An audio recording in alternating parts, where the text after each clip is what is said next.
Hey there, welcome back, home loan shoppers. Welcome to Chapter 5, Section 1 of this home loan shopping course. And as you can see in the course outline, this section is going to be on one of the most misunderstood things in my industry, the annual percentage rate, or APR.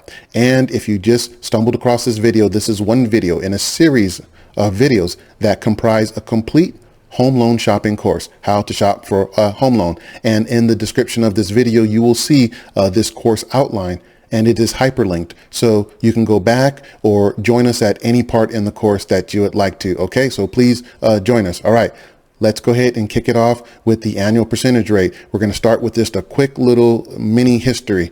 All right, so the annual percentage rate is a product of a formula that factors in four things. All right, so number one, it factors in fees associated with the loan. Number two, it factors in the loan amount, the size of the loan, whether it's 100,000, 500,000, $1 million. All right, so number three, it factors in the term of the loan, whether it's 10 years, 15 years, 30 years, etc.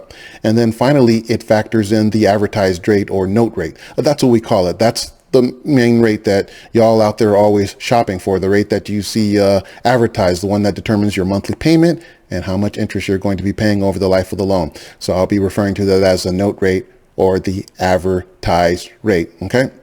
And so the product of that formula is expressed as an annualized rate, or APR. Now, I want you to stop for a second and think about those four things I just mentioned. The fees associated with the loan. Naturally, right? Do you think about it? Won't the fees associated with that loan impact how much you pay over the life of the loan, right? And how about the size of the loan? Well, the bigger the loan, the more interest you pay. So it's pretty obvious, right? The size of the loan is going to impact what you pay over the life of the loan. And how about the term of the loan? We all know, most of us know what happens as interest goes on and on and on and on. The longer you take this loan out, the more interest you pay, right? A lot of people know that. And then, of course, the rate. The higher the rate, the more interest you're going to pay. This is why you will hear the APR referred to as the cost of the loan, or the total cost of the loan.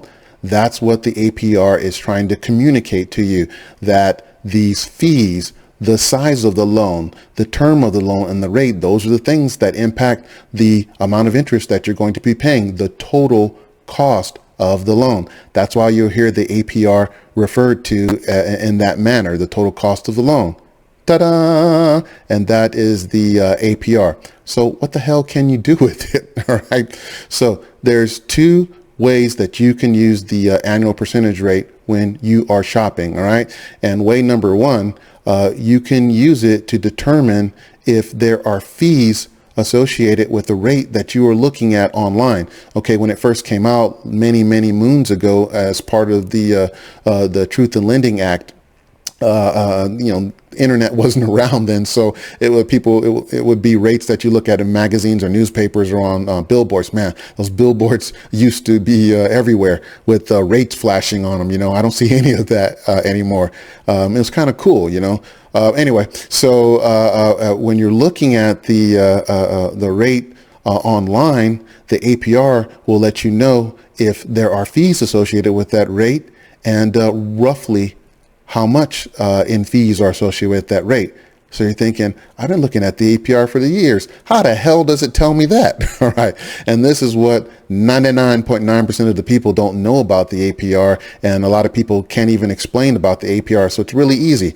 So when the rate and the APR are the same, that advertised rate, when that advertised rate and the APR are the same, that indicates that there are no fees associated with that advertised rate. So in other words, if you see a 7.25% interest rate with a 7.25% APR, that indicates that there are no fees associated with that advertised rate.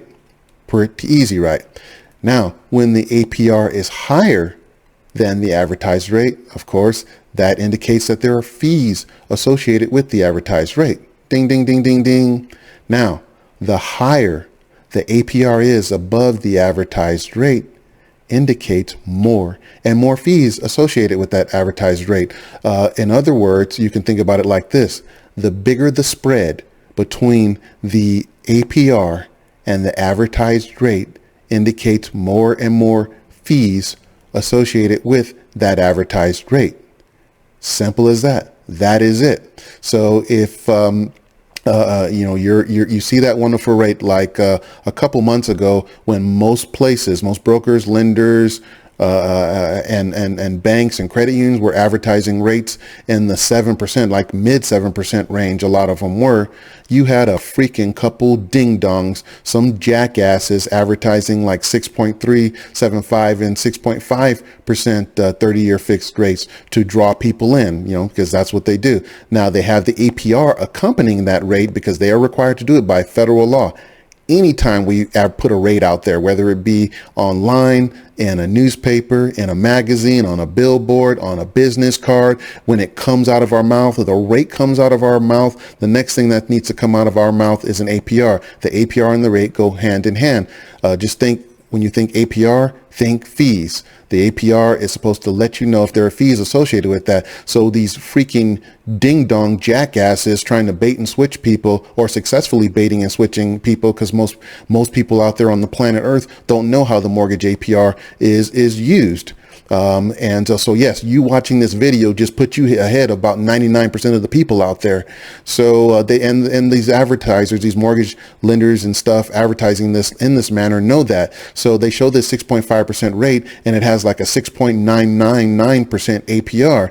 It seems harmless, but that is a large spread.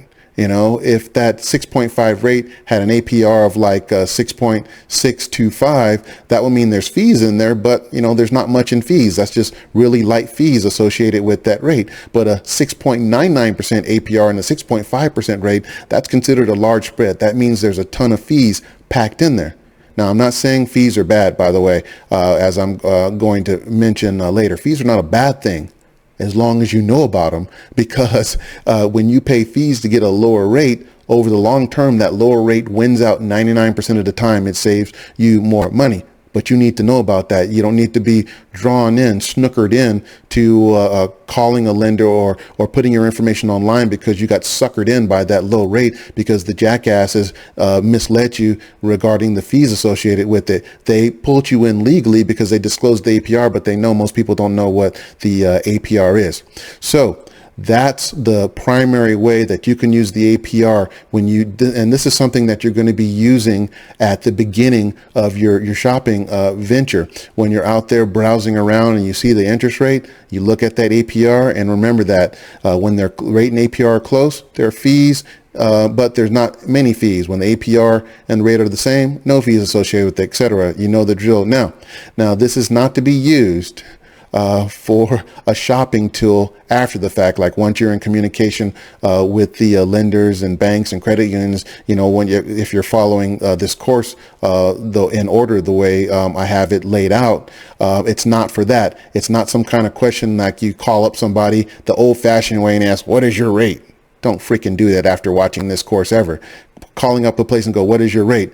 And then you go, what is your APR? That doesn't do you any damn bit of good. Okay. Remember, APR equals fees in terms of shopping for mortgages. So the thing that shows you the exact fees is the federally mandated loan estimate that you're going to get. That's what you want to look at. Would you rather have a ballpark idea of what the fees are by looking at the APR? That question is rhetorical. Or would you rather have an exact breakdown of the fees on the loan estimate? Of course, you'd rather have the exact fees broken down on the loan estimate. So you're not going to use the APR outside of the initial phase of using the APR when you're browsing around online. You're not going to use it. And I ran across one of Dave Ramsey's guests. He had this guest on the show. This is not a hit on Dave Ramsey. This is a hit on his guest. And his guest is on the show. He gave this terrible explanation of what the APR is, and then he started to tell people, so when you're talking to these lenders, you when you're getting that rate, you want to make sure you ask them the APR.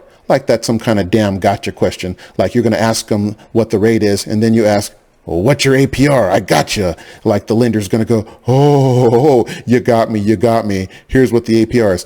They don't give a rat's hairy ass about giving you the APR. In fact, we are federally mandated already to give you the APR. And guess what they can do? They can estimate the APR righty-dighty, because the regulators know that they don't know what the APR is until they punch all the figures either into the mortgage calculator or into the computer systems that, actually 100% of them use. Then they could tell you what the APR is. So prior to doing that, the regulators know that you can only estimate. And yes, they're allowed to estimate. So not only does the APR only give you a ballpark of figures associated with the advertised rate, but they can estimate that ballpark figure.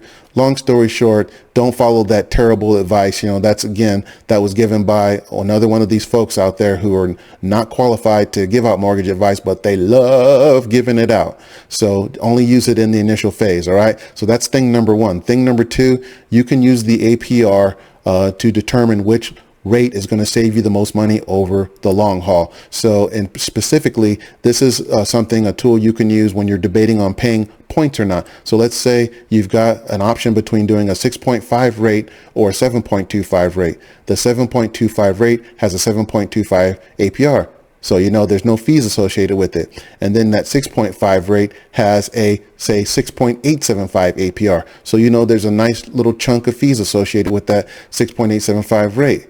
Terrible? No, because the 6.875 APR of that 6.5 interest rate is lower than the 7.25 APR of that 7.25 rate. The lower APR lets you know that over the term of the loan, even though you paid a lot more in fees for the 6.5 rate, it's going to save you a lot more money in interest over the long haul. It's the winner over the long haul. That's those are the operative words, over the long haul, because the APR is calculated over the term of the loan. Remember those four things I said? The term of the loan is one of them that the APR is calculated on. If you have a 30-year rate and that APR is calculated over 30 years and you refinance that loan or sell the house before the 30 years, well, the APR goes down the toilet. So you can only use the APR to make that type of decision on which rate is going to work out best in the long run, if you're going to be staying in there for the long haul. Okay. So those are the two ways you can use the APR to your benefit. The first way being the primary way. And remember, it's not a tool to be used after the fact once you're in communication with the lender. It's not a gotcha question that's going to enlighten you as to fees associated with the loan. You're going to be using the federally mandated loan estimate for that. All right. So this concludes this section on the annual percentage rate. Thank you so much for tuning in. The next video should automatically start because this is part of a playlist. However, if it does not start up, please reference the course outline in the description of this video and click on the next video. All right. So thank you so much again, and I will see you shortly on the next video.